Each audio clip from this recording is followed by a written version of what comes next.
So let me get this straight.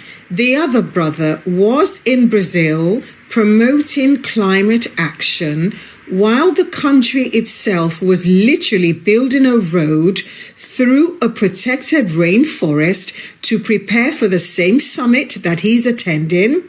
The irony writes itself. You cannot make it up. The road is called Avenida Liberdade, and I hope I've pronounced that correctly. I apologize if I haven't. In other words, Avenue of Liberty, and it's 13 kilometers long, and it cuts through a protected rainforest near Belém.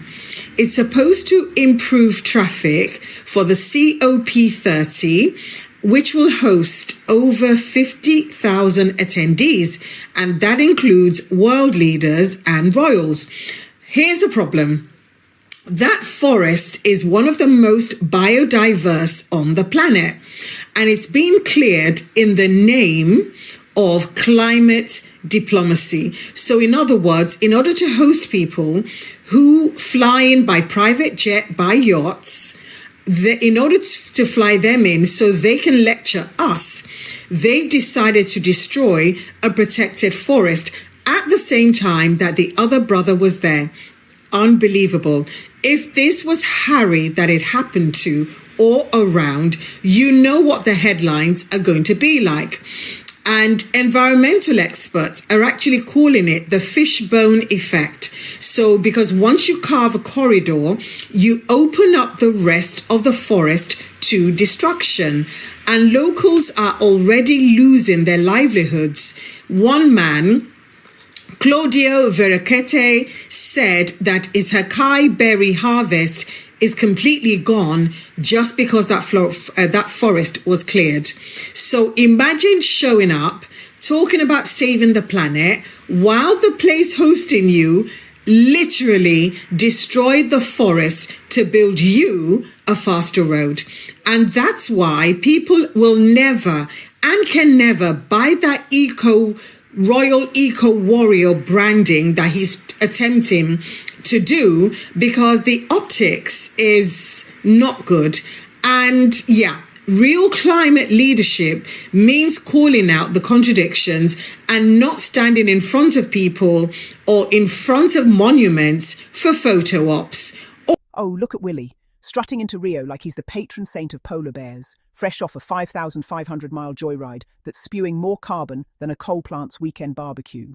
There he was, the balding heir to a crumbling throne, doling out million-pound prizes for Earthshot dreams, while his own footprints, literal and figurative, trampled over the very soil he claims to cherish. This wasn't some humble pilgrimage. It was a 5-day spectacle of self-congratulation, complete with beach volleyball romps and stadium kickabouts, all bankrolled by the British taxpayer to the tune of £300,000.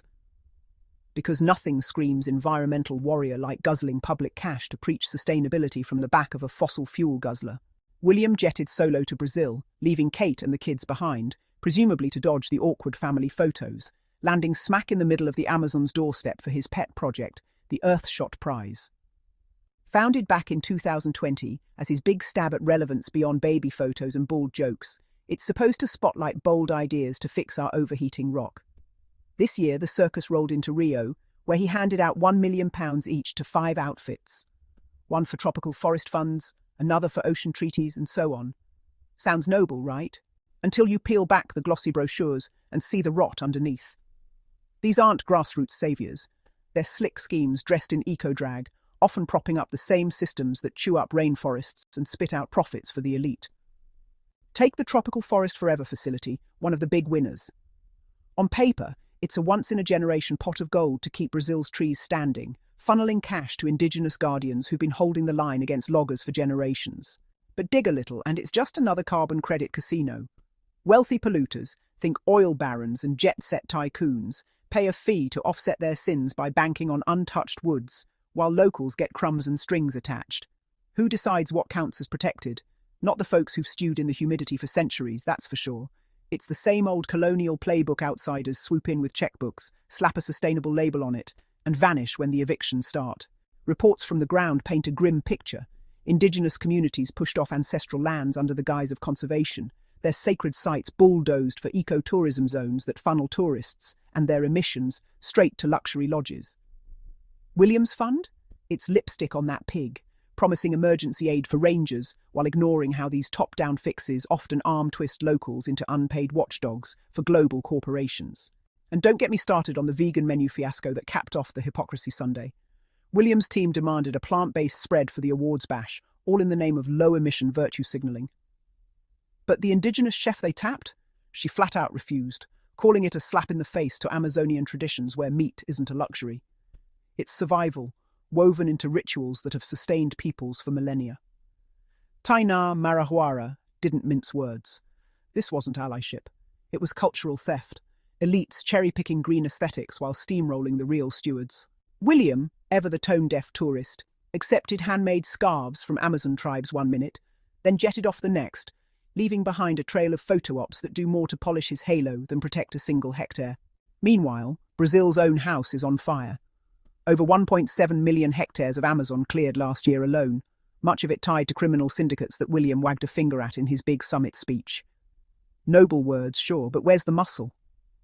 His new fund for wildlife protectors sounds like pocket change next to the billions sloshing through illicit logging and oil grabs, especially with Petrobras, the state oil giant, footing the bill for the very PR firm hyping Earthshot's Rio glow-up.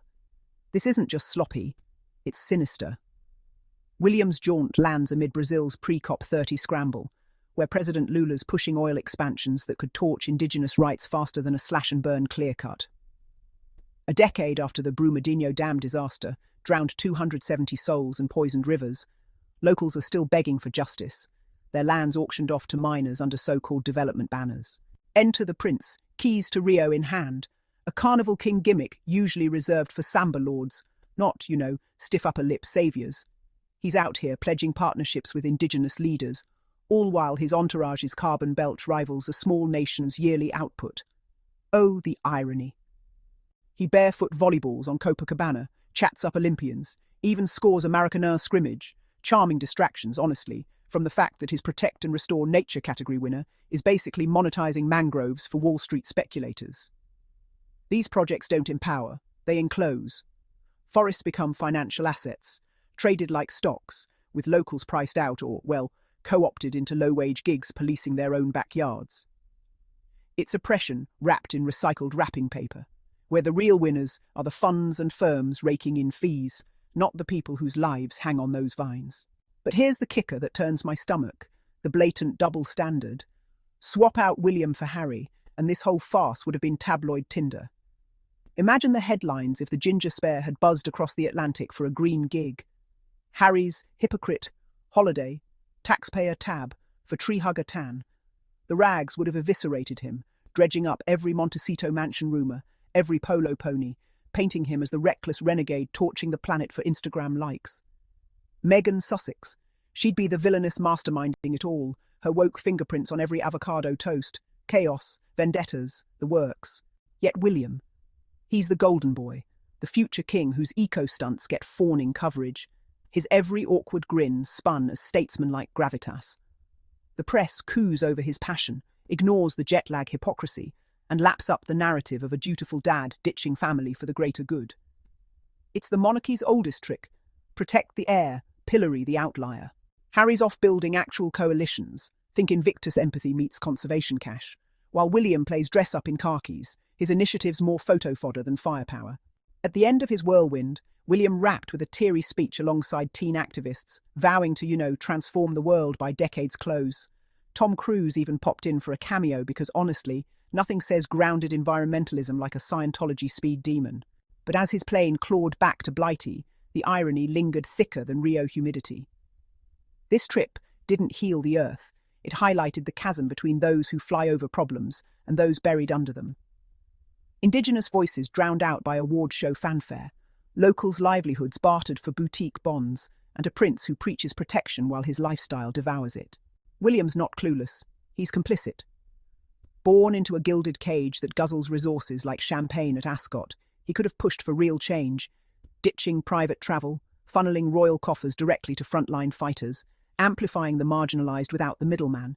Instead, he opts for spectacle, a billionaire's band-aid on a gaping wound. If this is leadership, count me out. The planet doesn't need more prizes. It needs fewer princes playing God. Until Willie trades the throne for a hammock in the canopy, actually living the austerity he sells, his Brazilian boondoggle stands as Exhibit A in the case against royal relevance. All flash, no fix, and a whole lot of fumes.